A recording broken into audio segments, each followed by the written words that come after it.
আসসালামু আলাইকুম ভিউয়ার্স, আমরা এই ভিডিওতে শিখব হচ্ছে একটি সাধারণ চুড়িদার সালোয়ার কাটিং। সাধারণ কেন বলতেছি, আমি কাটিং এর সময় আপনাদেরকে বোঝাবো যে কেন এটা সাধারণ চুড়িদার সালোয়ার বলা হয়।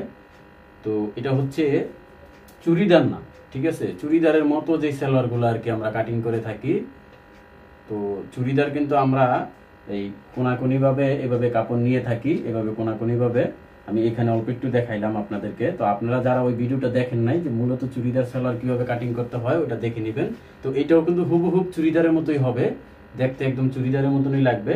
তো এটা আমরা কাটিং করার জন্য দেখেন কাপড়টা 4 ভাঁজ দিয়ে নিছি, প্রথম 2 ভাঁজ দিছি, এরপরে আমরা এটাকে আবার আর 2 ভাঁজ দিলাম, 4 ভাঁজ দিয়ে নিছি। এভাবে 4 ভাঁজ দেওয়ার পরে এখানে আমরা নিচের দিকে যেটা করব, নিচের দিকে আমরা সমান করে আগে একটা দাগ দিয়ে নিব।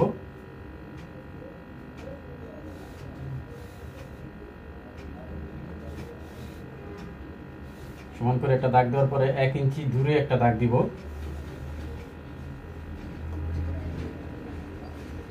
1 ইঞ্চি দূরে দাগ দেওয়ার পরে আমরা যেটা করব, তারপরে আমাদের পায়ের যে মুহুরিটা, পায়ের মুহুরি কিন্তু চুড়িদার সালোয়ার যেরকম ফিটিং ভাবে মাপ রাখেন, একটু লুজ রাখবেন গুদামটা লাগানোর জন্য। তো ওরকম ভাবেই এটা মাপটা নিতে হবে। আমাদের এটার মুহুরি হচ্ছে 12। এটা মুহুরি কেন 12?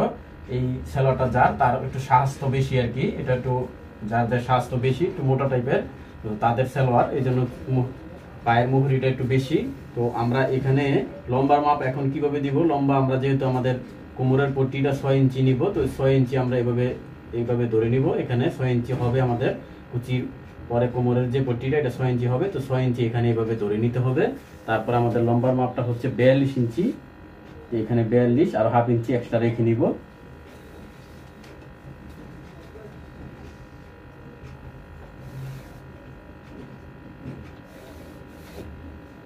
তো হাফ ইঞ্চি এক্সট্রা রেখে নিলাম। তো এটা যেহেতু একটু স্বাস্থ্য বেশি এবং কি লম্বাও বেশি, তো এই ধরনের সালোয়ারে যাদের 40-42 ইঞ্চি লম্বা এবং কি মোটামুটি স্বাস্থ্য বেশি, তাদের সালোয়ারের ক্ষেত্রে আমরা যেটা দিব, আমাদের যে হিপটা, যে হাইটা নামাবো, সেই হাইটা নামাবো হচ্ছে 16.5 মানে 33।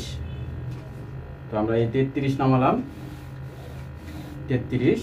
তো এখানে আপনারা হাঁটুর এখানে যদি মাপ দেন, যদি মাপ দিয়ে থাকেন, এই ধরনের সালোয়ারে অনেকেই মাপ রাখেন আর কি, ফিটিং মাপটা। তো যদি হাঁটুর এখানে মাপ রাখেন, তাহলে আপনারা 5 ইঞ্চির মতো লুজ দিবেন। লুজটা দিবেন হচ্ছে 5 ইঞ্চি, 5 ইঞ্চি অথবা তার বেশি, কারণ এই কাপড়টা কিন্তু এভাবে স্টিচ হবে না। আমরা ওইভাবে কাটিং করার ফলে কিন্তু ওই কাপড়টা একটু স্টিচ হয়। তো সেই জন্য আমরা এটা ফিটিং করে থাকি। আর এটা যেহেতু চুড়িদারের মতো, সেই ক্ষেত্রে আমরা একটু লুজ দিব, এটা একটু লুজ করে বানাবো। আর যেহেতু স্বাস্থ্য বেশি, সেই ক্ষেত্রেও তো আমাদের শেপ স্কেলটা এভাবে ধরবো। এভাবে ধরে মোটামুটি আমরা এভাবে দাগটা দিয়ে নিব, শেপ স্কেলে যতটুকু রাউন্ড আসে। তারপরে এখানে আমরা এভাবে 1 ইঞ্চি পরিমাণ একটা দাগ দিয়ে তারপরে এখান থেকে রাউন্ড করে দিব। তো এখানে কিন্তু 1 ইঞ্চি পরিমাণ এভাবে দাগ দিয়ে এভাবে রাউন্ডটা করে দিব আমরা। আর এই কাপড়টা পুরোপুরি আমরা রাখবো। যাদের স্বাস্থ্য কম, আমি বলে নিচ্ছি, যাদের স্বাস্থ্য কম তাদের ক্ষেত্রে আমরা যেটা করব, চাইলে পায়ের এখানে মাপটাও রাখতে পারবো, অথবা আমরা এভাবে চাপাই দিব। এই হাইও পুরোটা নিব না। যাদের স্বাস্থ্য কম, ধরেন 32, 36, 38 এরকম টাইপের, তো তাদের ক্ষেত্রে আমরা এখানে নিব হচ্ছে 14 ইঞ্চি অথবা 13 ইঞ্চি। তো 13 ইঞ্চি নিলে স্বাভাবিকভাবেই দেখেন আমি দেখাচ্ছি, এখানে যদি আমি 13 ইঞ্চি নিতাম, তাহলে কিন্তু এভাবেই কিন্তু এই যে পায়ের মুহুরি কমে আসছে, এই যে এই দাগটা থেকে দেখেন কতটুকু কমে আসছে। তো যেহেতু এটা স্বাস্থ্য বেশি, সেই ক্ষেত্রে আমরা একদম মুখে নিলাম, সেক্ষেত্রে এটাও বেড়ে গেছে, আমাদের থাইয়ের যে মাপটা সেটাও বেড়ে গেছে। আশা করি আপনারা বুঝতে পারছেন। তো এখন আমরা এটা কাটিং করে ফেলবো।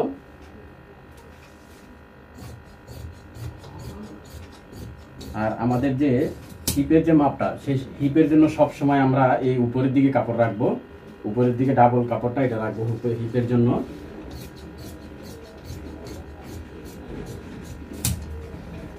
আর ভিউয়ার্স, এটা কিন্তু চুড়িদারের মতো, এটা কিন্তু চুড়িদার না, মূলত চুড়িদারের মতো। চুড়িদার কিন্তু আমরা এভাবে কাটিং করি নাই, অথবা এইভাবে কাটিংও হয় না।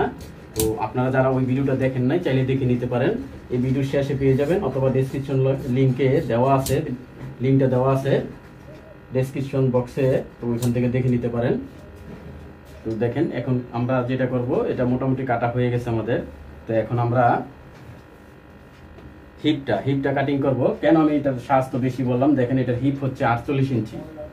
তো হিপের মাপটা আপনারা কিভাবে নেবেন, যদি কামিজ থেকে নেন তাহলে 6 ইঞ্চি বেশি দিতে পারেন, ফিটিং মাপ থেকে আপনারা 8 ইঞ্চি বেশি দিতে পারেন। তো এভাবে হিপের মাপটা দিয়ে নেবেন। তো এখন আমি যেটা করব, এখন এখানে 8.5 ইঞ্চি দাগ দিব।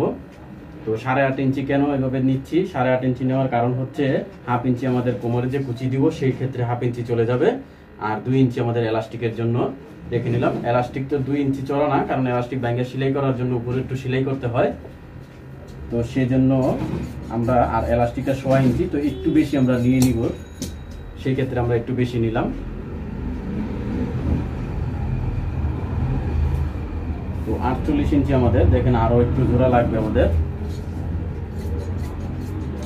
তো আর একটা জোড়া লাগবে, সেটা আমাদের একদম ছোট একটা জোড়া লাগবে, এইভাবে মাপটা দিয়ে নেবেন আপনারা। তো এইটা থেকে আমরা এই মাপটা, এই জোড়াটা দিচ্ছি, এটা এইভাবে ধরে নিতে পারেন অথবা আপনারা এইভাবে কেটে নিতে পারেন, যেহেতু জোড়াটা বেশি লাগবে না, ছোট একটা জোড়া লাগবে।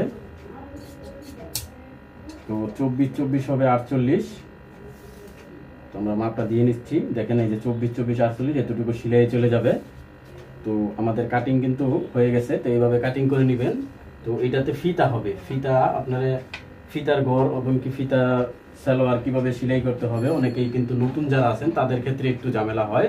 তো আমি এটা আপনাদের নেক্সট ভিডিওতে দেখাবো, সেলাই করে দেখাবো ইনশাল্লাহ কিভাবে সেলাই করতে হবে। তো ভিউয়ার্স, তো আমাদের কাটিং কিন্তু হয়ে গেছে। এইভাবে আপনারা কাটিং করে নেবেন খুব সহজেই। এটা হলো চুড়িদারের মতো আর কি, চুড়িদার না। তো আশা করি আজকের ভিডিওটা সবার হেল্পফুল হবে। সবাই ভালো থাকবেন। আল্লাহ হাফেজ।